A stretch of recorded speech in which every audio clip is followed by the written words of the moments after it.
Welcome back to the Get Business Switch podcast. I'm so happy to see you and to have you see me.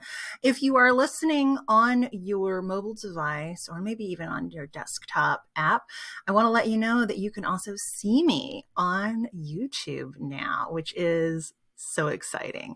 I also want to give you a heads up that my allergies are crazy. So if my throat closes up, or I have to clear my throat, I apologize ahead of time because, yeah, Texas in the summer, it's just how it is. And we're just going to soldier on and push through it, right? It's going to be okay.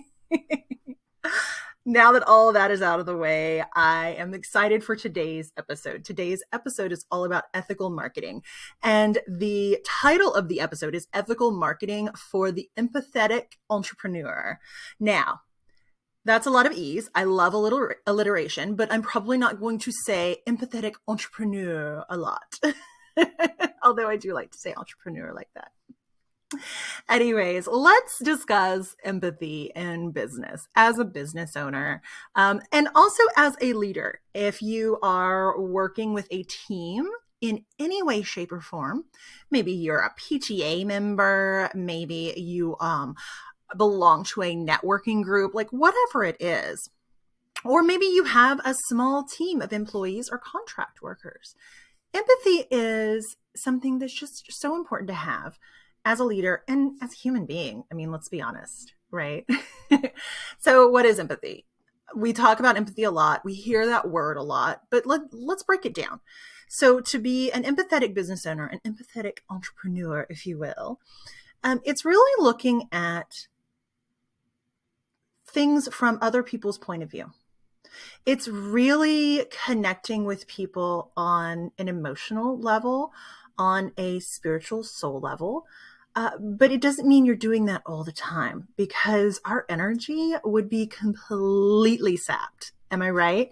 Like if you are trying to connect with somebody all the time, or you're trying to connect with people all the time, it's just not going to work. Not going to work at all. I had a really fun hypnotherapy session this week with a hypnotherapy coach that I have never met before. He was a 68-year-old man, and he gave me more insights, just showing up in his divine masculine, gave me more insights about my business, about how I connect with people and all that. And really that session is serving as inspiration for today's episode. So if you are seeing me on video, you're going to see me put my hands together, like fold my fingers together. Remember that whole thing, like, here's the church, here's the steeple, open it up, and there are the people. It's kind of like that, right? You're just kind of folding your hands together. And so he was talking about how we want to connect with people emotionally, right? And we're here. We're very connected.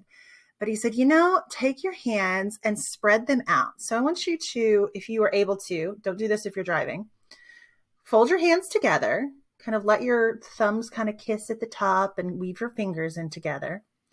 And then I want you to pull those apart and have them about shoulder length and then shake those hands out.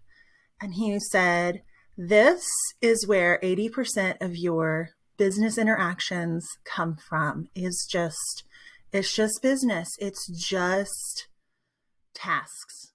It's just, doing the things you got to do, right? But then when we bring our hands back together, those are our emotional connection points. Now, what I want to add to that is that we can have empathy in both of those situations, right?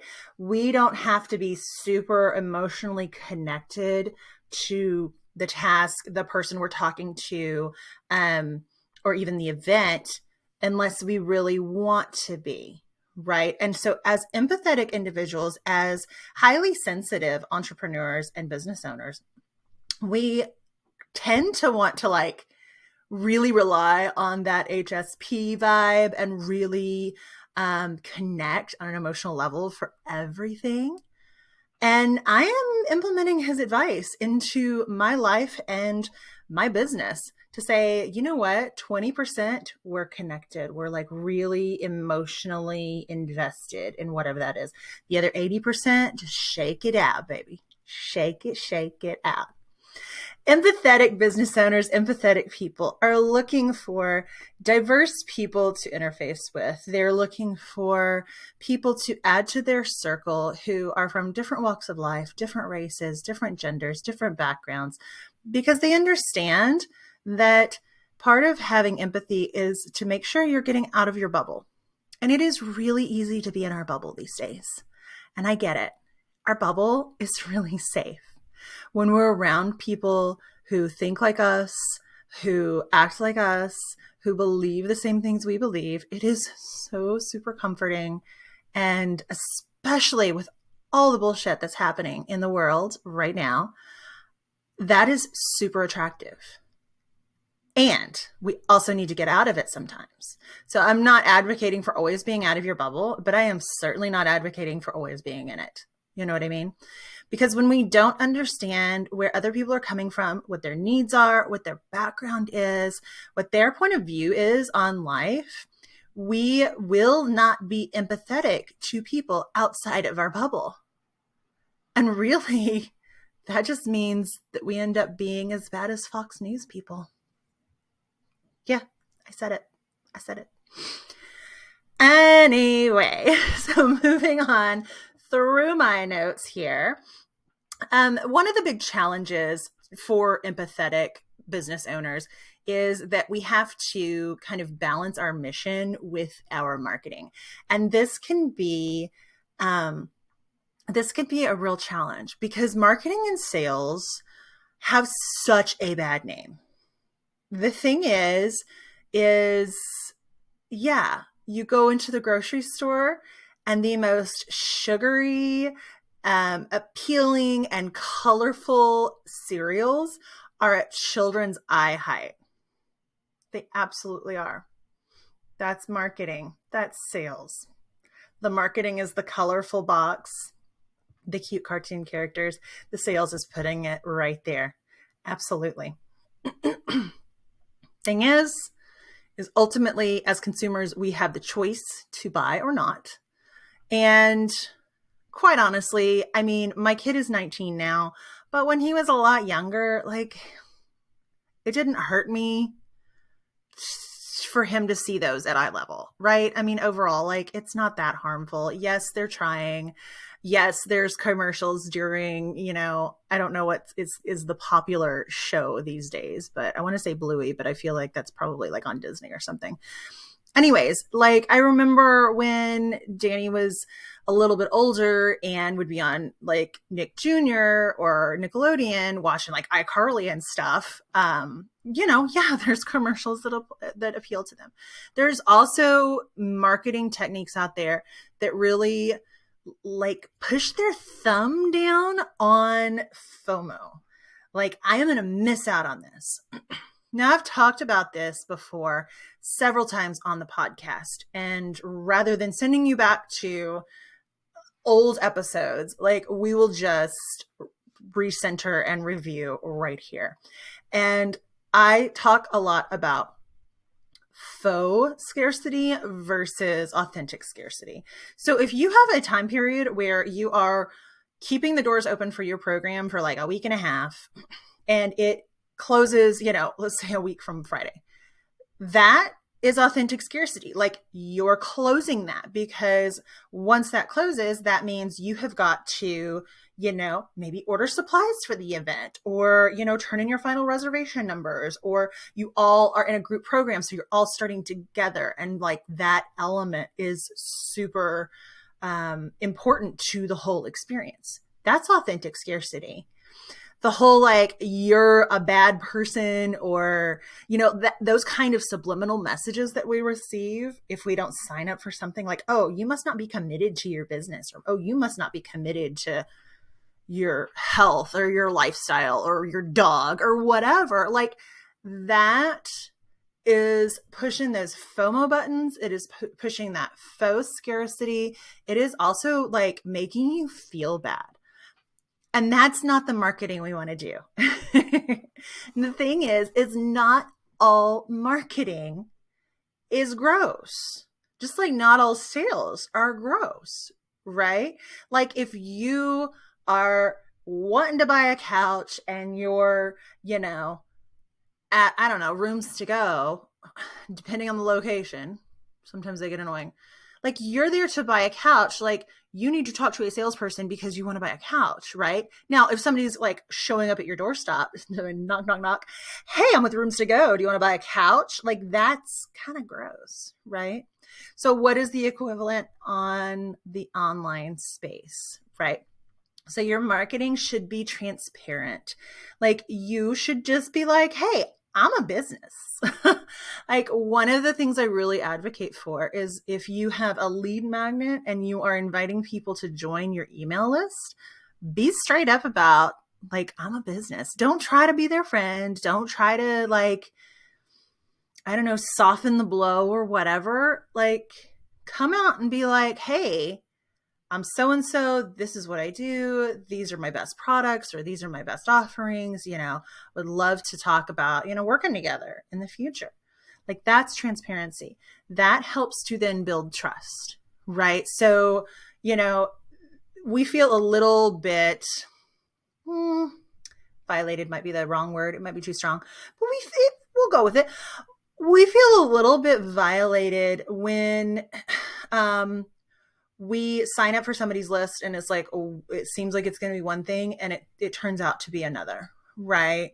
Like if I signed up for an email list, it was like, hey, I'm going to send you, daily quotes or daily inspiration. Like that's what I would expect. Now, if you put something like in the footer about like, hey, we got this new program, it's really cool, that's fine. Right. But then like if you sign up for these quotes and you didn't sign up for marketing emails per se, and like you get inundated with marketing emails, like that's going to feel gross. Right. So we don't want to do that. We want to create genuine connection. So I write all of my emails since we're on the email subject. And I reply to all my emails. Like I don't have a virtual assistant for anything right now, but I don't have a virtual assistant for my email and I never will because that is me connecting with my people. And if you are on my email list and you hit reply and send something back to me, I'm going to hit reply and reply back to you. Like that's just how that is because building that connection is so, so important. We're all people. We want to do business with people we like and we know and we trust, but also like as an ethical entrepreneur, don't we want to do business with people we know, like, and trust? Like we don't want strangers in our program, do we? Like I don't know about you. I don't. So here are some tips for some ethical marketing. Are you ready? You may want to hit pause, grab a little journal. I'm going to take a little sip of my coffee. This is my favorite coffee mug, by the way. If you are watching on YouTube and you're getting, your journal, that sort of thing. And it's got all these fruits on it. I got it at Target. And it says, squeeze the day. It makes me happy. Find something that makes you happy. Find something small that makes you happy every day. All right. Number 1. Know your why and your ideal client. So you need to know your why, like why are you doing what you're doing? But you also need to know their why. Why would they be coming to you? Why do they find themselves challenged by a problem that you solve? What are the whys? And get super clear on that. One of the best ways to do this is actually to do some market research and have client calls and touch base with people and say, hey, what do you want? Tell me about yourself. Like if you're a business coach, like I'll use myself as an example. When I get on market research calls, I will say, hey, if you had an ideal business coaching program, what would be included? And I take notes and I listen. All right. Focus on value over sales. Now, notice I did not say focus on value instead of sales. You need to always be selling. And one of the ways you can do that is always including some sort of CTA. And your CTA, or call to action, can be something as simple as drop your favorite emoji if you agree. You're not selling anything there, like per se, but what you are doing is you are training your audience to respond to you, right? And it sounds awful, but it's a gentle training, right? We are trained by what we see and what we're used to responding to. So you are helping your audience learn that they get a reward. It's a comment back from you or a high five or whatever when they respond, right? So create this ecosystem where people are responding to you, their social media posts, your YouTube videos, your newsletters, whatever it is. And then also be sharing some really valuable content in the form of like helpful videos or blog posts or a podcast, if you do a podcast like I do. This is one of the free resources that people have in my ecosystem, right? I realize I am one person. I can't work with everybody. And also, my services may not be in the budget for everybody. But you know what? You can always listen to this podcast and gain at least one little nugget of wisdom. You might actually listen to an episode and have your mind blown completely open, in which case, please let me know because I love hearing that shit. It's amazing. All right. So, don't worry so much about like, oh, I got to sell this. I got to sell this. I got to sell this. Like, what's the value? And then how can you build a call to action in it? Head to my stories or include a link in your Instagram and Facebook stories to a lead magnet, comment below, send me a DM, like whatever that is. Create a call to action. Get your people acting. Excuse me. The next point is build trust and transparency. So we talked about this a little bit. Like, be open and authentic about who you are, what you do. This does not mean you have to tell everything about your life. But I will tell you, when you take a stand, you gain customers. I am going to direct your attention to a little sticker company called Sticker Junkie. If you have not been following the sticker mule controversy this week, they lost, I think, 30,000 Instagram followers, 20,000 email subscribers, all this. Well, Sticker Junkie jumped up and immediately was like, bang, we stand up for everybody. We love everybody. We are 100% women owned. And oh, by the way, here's a coupon code. For those who are finding us from a different sticker company, right? Their coupon code, buy donkey. And what is so cool about them is that they are an office of like, I want to say like 5 or 6 women. They're literally like in workout clothes. There was one chick that was in like a tube top and sweatpants, and like they're just there because they're working, they're creating stickers, all this. They have dogs in the office. It's just like, it's a place I would love to work. And it's a place that I would love to buy from, right? And they're just being authentic. They're also being fun. And they are bringing in the next point, and they're leveraging the power of community, because our communities are anywhere and everywhere. And they actually did, you can scroll back to like June post. They actually did a lot of stickers for Pride. The LGBTQ plus community is huge. And it's like, if you are queer in any way, shape, or form, like you are part of the community, it doesn't even matter where you're at, right? So the power of community. And they're saying, hey, we're allies. We're here for you. Yes, we print these stickers. Like, let's go for it. And also, we're not going to be promoting somebody that's trying to get rid of your rights. So, anyways, the thing is I am being very political on this podcast episode, but I feel like if you have listened to me for a while, you know where my politics stand. And also, like, right now is not the time to be silent on this shit. And so here we go. So I'm trying to be as diplomatic as possible, but also like go support Spirit Junkie or Sticker Junkie. Excuse me. Embracing ethical partnerships, right? It's like, who are you working with? Well, I'm not going to work with sticker mule anymore because that just doesn't feel ethical to me. Like, I don't want to send my money to a company that is going to turn around and use that money for causes that I disagree with. Now, look, I still use Amazon. Okay, nobody's perfect.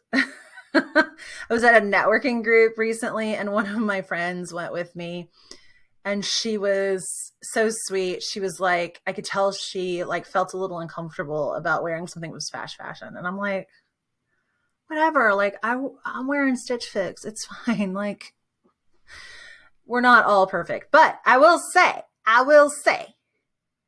when somebody like blatantly comes out against something that I really believe in, I'm out of there. I haven't gotten to Hobby Lobby in years. And that really frustrated me for quite some time because that was the place to go for all of my art stuff. And I just find it elsewhere. I haven't had a Chick-fil-A anything in years either. It's just how it goes for me. So when you're looking at the people that you partner with, either like networking groups, partners to share the stage with, or even companies that you buy from for your business, like, consider that. Like, that brings just more ethics into your business. There's also this aspect of acting on your empathy, right? And so we talk a lot about action here on this podcast. And so what is your action going to be? How are you going to shift your marketing? And I want to invite you here. If you're like, wow, I want to be more ethical in my marketing. I want to be more ethical in my sales. I want to be more ethical in my business. Drop me a line. hello@meganwinkler.com. Find me at the THE Good Business Switch on Instagram. I'm also on LinkedIn. And let's have a conversation about it because I can help you with that. It is a process. It is an ongoing thing. But really, like, acting on your values and in alignment with your ethics will make you a better business owner and will make you feel better about your business. So I am here to help. Before we sign off today, I also want to tease the Lunar Business Lab. I have sent out some surveys to my people. See, that's that market research, to really understand what they want in a membership and what they're looking for in working with me. So I'm putting some finishing touches on that, and I will be releasing that soon. I will also be giving podcast listeners a quick coupon. So you can tune in here on YouTube, or you can listen wherever you get your podcast. And I will have that coupon code for you just as soon as we get everything finalized, which should be in the next week or so. Because I'm ready to get this going. Let's do this. If you have any questions, if you have any thoughts, comments, or suggestions for an upcoming episode, please let me know. You can drop a comment below, or you can email me, hello@meganwinkler.com. And as always, no matter what you're doing in your business or in your life, stay magical, y'all.